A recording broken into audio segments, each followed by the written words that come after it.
কালকে রাতে শাশুড়ির সাথে কিছু কথা কাটাকাটি হয় সাংসারিক বিষয়। তখন তিনি আমার পর্দার কথা ওঠান। উনি অনেকবারই বলেছেন ওর দোষ একটাই, ও পর্দা করে। ওনার মেয়ের জামাইদের সামনে যায় না, বেড়ে খাওয়ায় না, পর্দার জন্য আলাদা বাসা নিয়ে থাকি। সে মেনে নিয়েছে সব কিছুই, কিন্তু আমার উপর খুশি না, প্রায়ই খোঁটা দেয়। আমার জন্য অনেক টাকা বাসা ভাড়া খরচ হয়। বাড়িতে থাকলে তো হতো না, বাড়িতে আমার ননাস থাকে 4 ছেলে জামাই সহ। সেখানে পর্দার কোনো ব্যবস্থা নেই। আমার ছেলের বাবাও আমার জন্য কোনো ব্যবস্থা করেনি। একটা ঈদ আসলে আমি আমার বাবার বাড়ি যাই, সে তার বাড়ি। তাকে রিকোয়েস্ট করলে ও ভাড়া বাসায় থাকে না। একবার ঈদে জিদ করে ভাড়া বাসায় থাকছিলাম, ভেবেছিলাম সে আমাকে একা রেখে বাড়ি যাবে না। আমার ধারণা ভুল প্রমাণ করে আমাকে একা ফেলে সে ঠিকই চলে গিয়েছিল। আমি 5-8-এ ট্যালেন্ট পুলে বৃত্তি পাই এবং এসএসসিতে গোল্ডেন পাই। ইন্টারে বিয়ে হয়ে যাওয়াতে 4.75। আমার বাবার বাড়ি প্লাস শ্বশুর বাড়ির লোকজনের আমাকে দিয়ে চাকরি করানোর অনেক ইচ্ছা ছিল। সহশিক্ষা হারাম প্লাস পর্দা করা কষ্ট হয় বলে আমি অনার্সটা পড়িনি।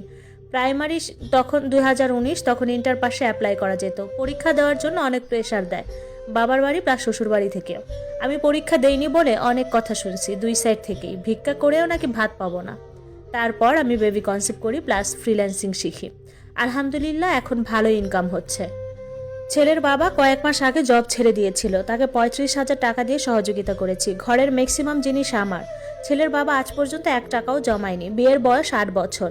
শ্বশুরবাড়িতে আমার কোনো পার্সোনাল রুম নাই, তাদের 2 কাঠা ভিটে বাড়ি ছাড়া আর কোনো সম্পদ নাই। তাই আমি বলছিলাম আমার মার জমি থেকে আমি 2 কাঠা জমি পাবো, ওটাতে একটা বাড়ি করে ফেলি, কিন্তু এতে কেউ রাজি না।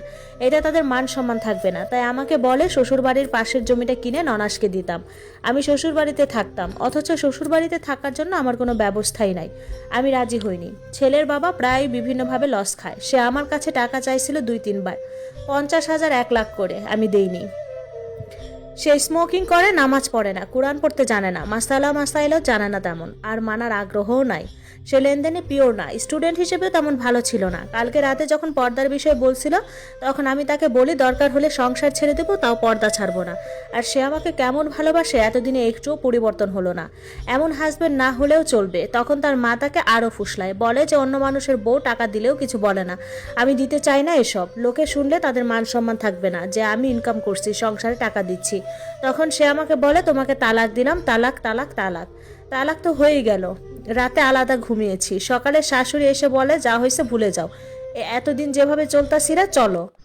আমি বলি দুনিয়া উল্টে গেলেও আর সম্ভব হবে না, যেহেতু তালাক হয়ে গেছে।